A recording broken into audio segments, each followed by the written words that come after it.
At syempre, napagod ang lola sa paglinis sa likod ng bahay pagkat namagras.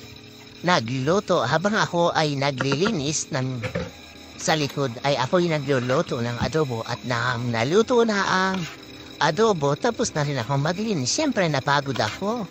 Kaya alam mo to the max ang gagawin natin dito sa aking adobong patiyong-patiyo na nagmamantika. Ayan, ang sarap. Tapos, nagtutong ulit ako ng kanin. Paborito pa talaga ang tinatong na kanin. Tapos yung mantika at toyo-toyo yan, isa papahid mo dun sa malatong-lutong na kanin. Ayan, ang sarap. Diyos ko, Lord, ang sarap talaga.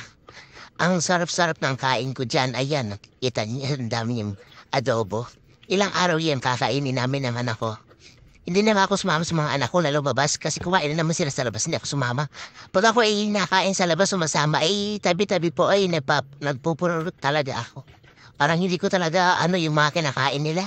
Kaya mabuti pa nagluluto ako kahit nandilagang gulay lang. Thank you for watching.